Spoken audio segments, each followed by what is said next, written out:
SMSG.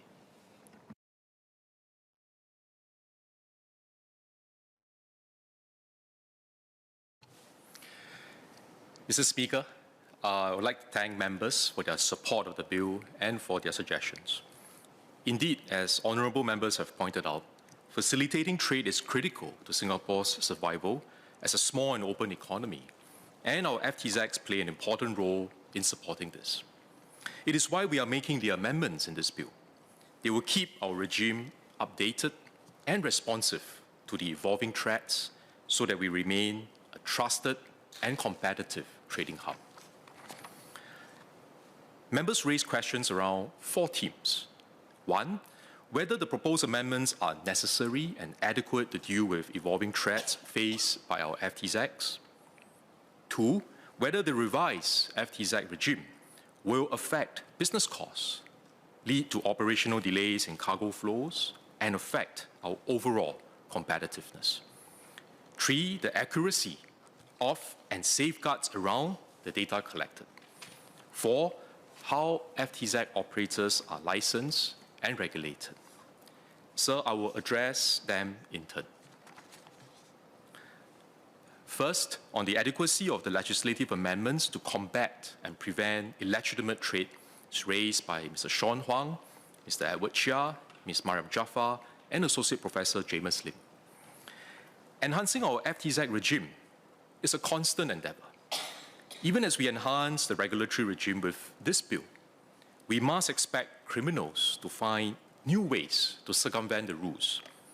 We have to remain vigilant and continuously strengthen our regulatory framework to detect and deter illicit trade. Customs will continue to review the adequacy of its regulations, take action to address gaps, and ensure that we have a robust regime in place. Not every enhancement to our regulatory regime requires legislative amendments. Some can be operational in nature. For instance, improving sense-making and detection capabilities, stepping up enforcement efforts, which is what Singapore Customs has been doing over the years. For example, Singapore Customs develops and refines risk profiles and indicators on an ongoing basis to more accurately identify suspicious goods before they enter Singapore. Red flags are already made known to industry partners today, both through the Customs website and through direct engagements. We will continue to do this. In recent years, Singapore Customs has also started using data analytics and artificial intelligence to improve its targeting and enforcement efforts. In addition, Singapore Customs maintains strong partnership with our other enforcement agencies and international counterparts and organizations, including the World Customs Organization, to share intelligence and best practices. Such capability building and international partnerships supplement our legislation and enforcement framework, forming a multi-pronged approach to detecting and deterring illicit activities within our FTZs. Mr. Satyandi Supat and Mr. Chia asked why we are amending the Act now.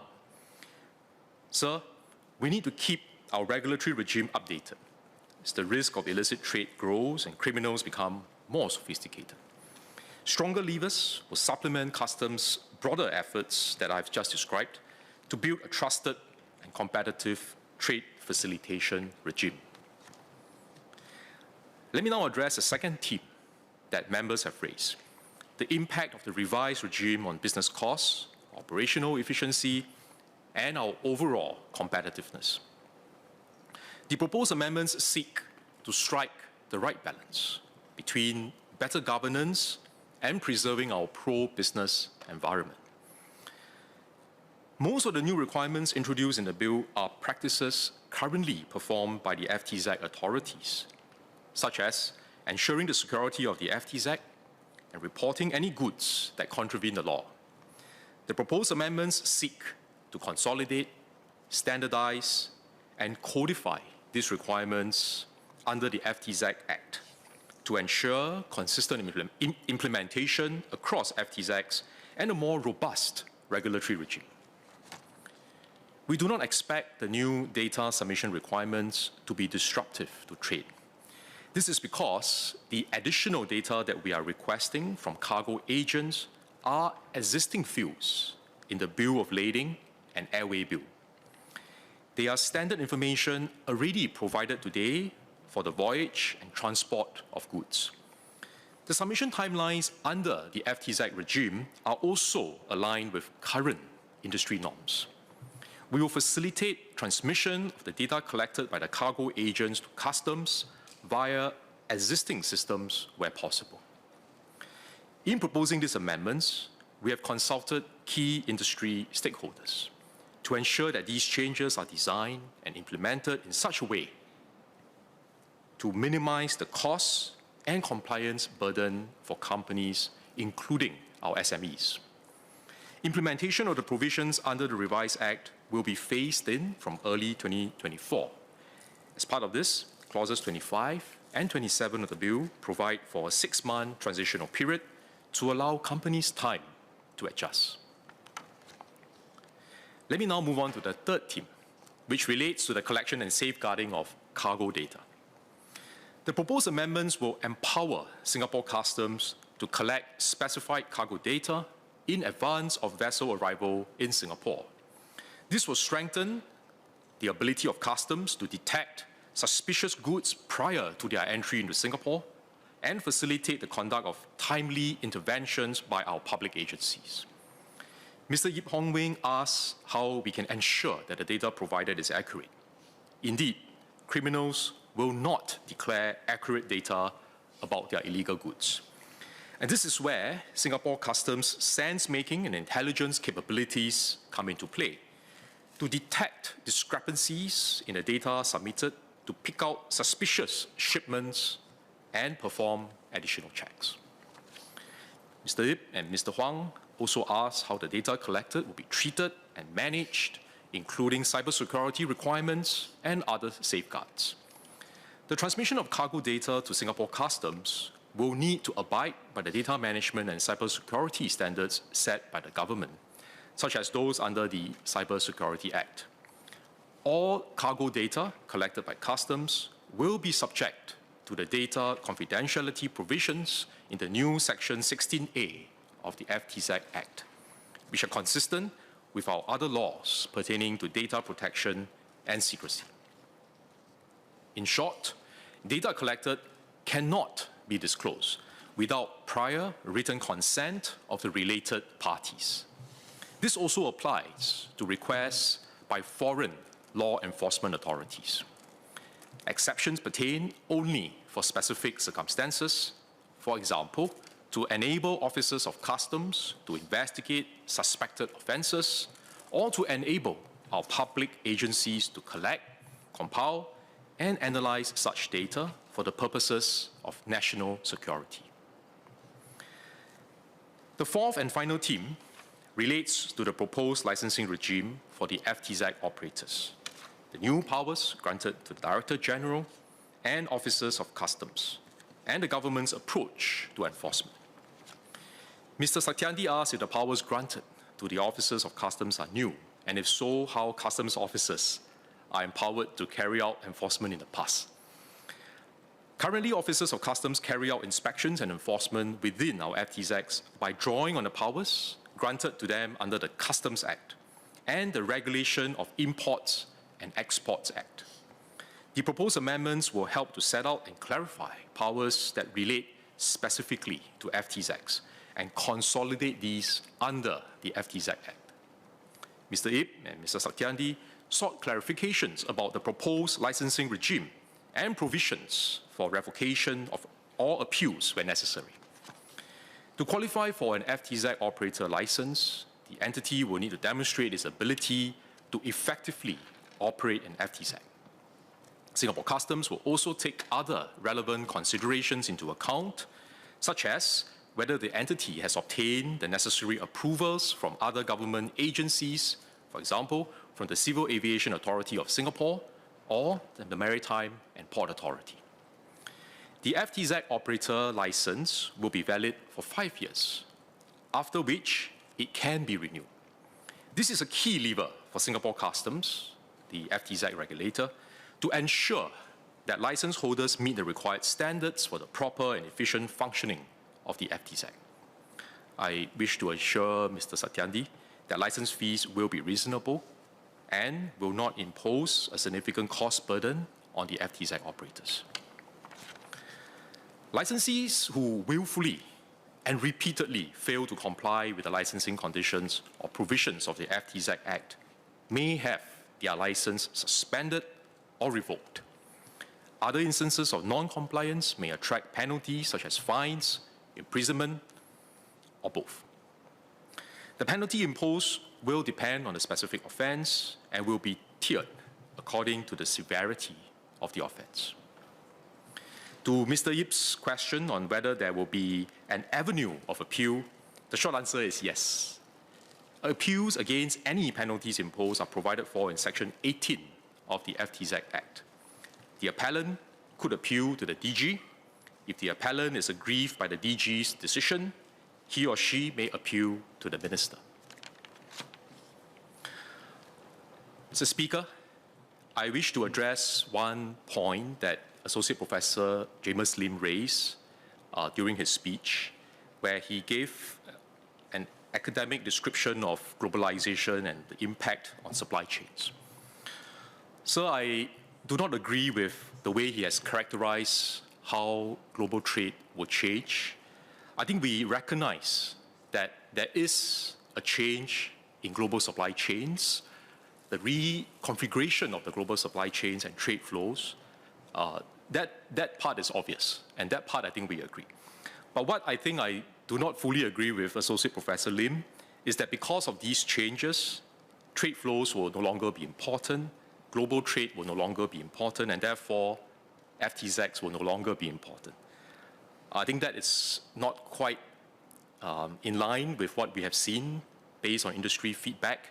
And also if you hear speeches from the other members in this House, including those with practical business experience, that is not what they are saying.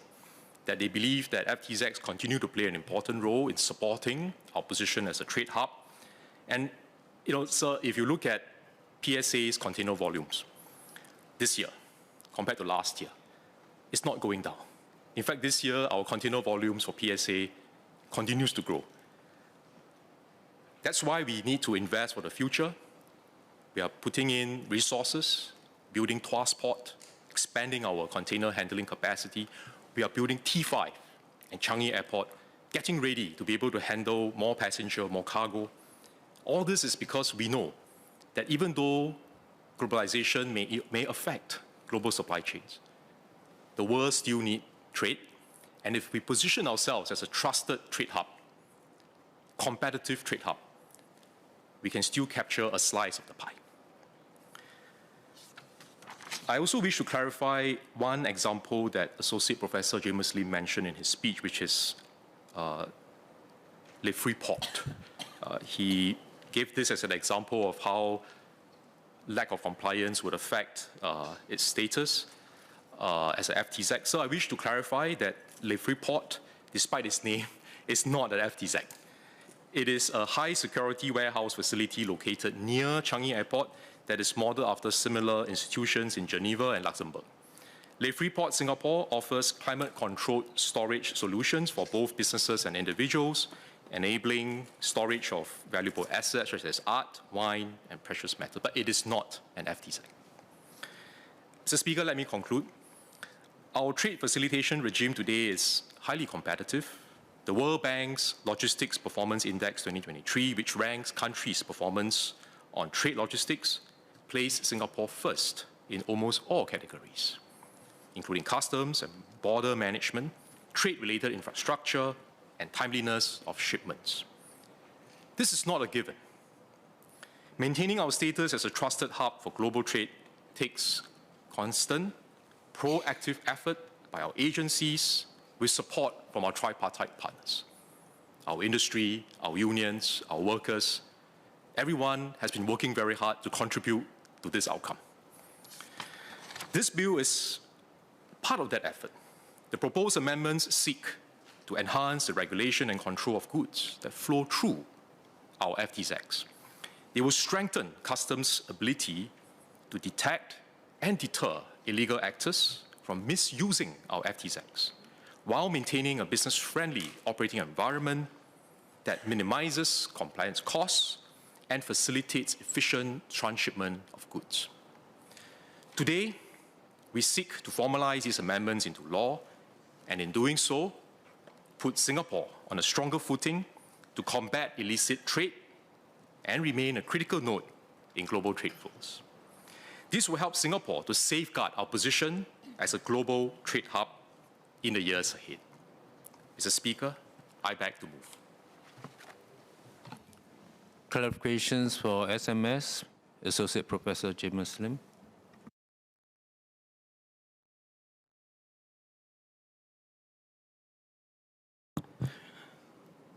Thank you, Speaker. So let me clarify 2 points. One has to do with Le Freeport. Just to be clear, and I am willing to stand corrected, but based on what I've checked, Le Freeport is located within a duty-free zone that is in the Changi Airport Logistics Hub, and I believe that the Changi Airport Logistics Hub is one of the 9 free trade zones that are within Singapore. Again, I'm willing to stand corrected on this. On the second matter, the SMS has stated that that free trade remains an important part of our future economy, and he cited a number that is based on the fact that our ports have in fact had a record number of record volume of flows. This is heartening, and I do not wish to convey the impression that I think that trade is unimportant. The point that I was trying to make was, firstly, unless the SMS wishes to correct this point, unless it's true that unless he challenges the fact that trade, merchandise trade as a share of global GDP has stagnated for about 15 years, the reality is that we have reached a kind of a peak in terms of the amount of trade relative to GDP. This doesn't mean that trade won't continue to grow. As GDP grows, trade will continue to grow. But I think the point I was trying to make is that the future of free trade zones isn't a growth industry, but rather one that is a mature industry, and where we should focus on is much more on other areas such as informational flows. SMSG. Thank you, Mr. Speaker. Mr. Speaker, I think first we got to get our facts correct. Le Freeport is not a free trade zone. It is not a free trade zone. So I hope that clears up what is factually true and what is factually not true. Second, this point about whether free trade zones, FTZs, are going to be an area of growth or a mature sector, I think that is perhaps an area where we could agree to disagree, because Associate Professor Lim may have his opinion, I would have my opinion. We may not agree, but that part I would say I respect that he has a different view. I do not agree, sir, with the characterization that we no longer need free trade zones or that trade is no longer going to be important to Singapore for 2 reasons. First, as I explained in my earlier response, the world is going through a reconfiguration of supply chains. That part we agree. Globalization is not going to proceed in the same way as what it has been in the past few decades. However, the world still needs to trade. Cargo still needs to flow. There will still be supply chains. It's just that the supply chains will be configured differently. The key for us is not whether trade is important or not important. The key for us is, if this is going to continue, how do we then adjust our strategy and prepare ourselves to be ready to tap on this new landscape, so that if the trade flows reconfigure, can Singapore still remain a key node in global supply chains?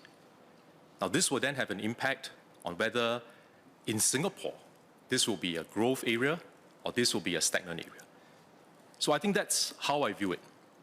So how do we prepare ourselves, sir?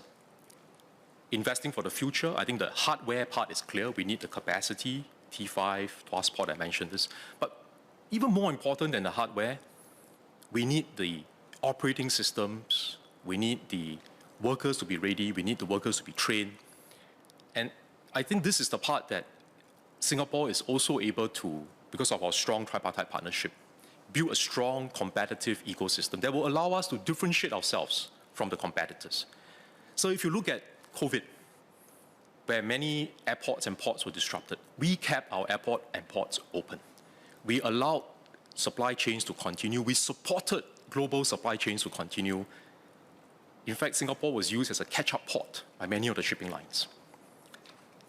Now that COVID is behind us, this trusted reputation that we have built up during a crisis is now paying some dividends. People are now looking at Singapore and saying that this is a place that we can rely on. This is a trusted hub. So I see what we are doing here, the FTZ bill, as an enhancement of that strategy, because we are cautiously optimistic about the future of trade in Singapore and the importance of connectivity to our economy.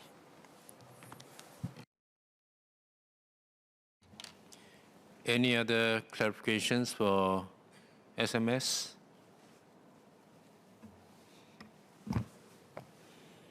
The question is that the bill be now read a second time. As many as are of the opinion say aye. To the contrary say no. I think the ayes have it. The ayes have it. Free Trade Zones Amendment Bill. Committee stage what day? Now, sir, I beg to move that Parliament will immediately resolve itself into a committee on the bill. Question is that Parliament will immediately resolve itself into a committee on the bill. As many as are of the opinion say aye. To the contrary say no. I think the ayes have it. The ayes have it.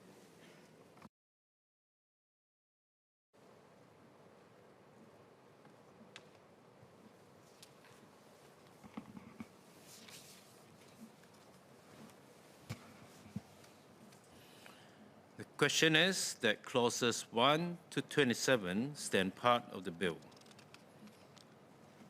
As many as are of the opinion say aye. To the contrary say no. I think the ayes have it. The ayes have it. Bill to be reported.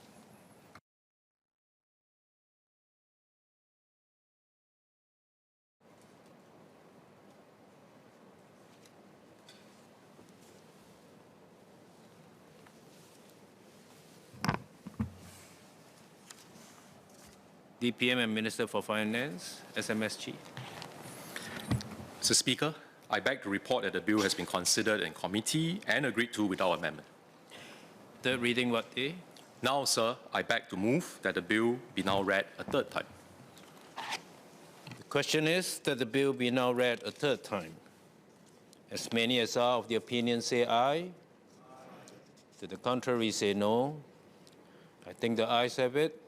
The ayes have it. Free Trade Zones Amendment Bill.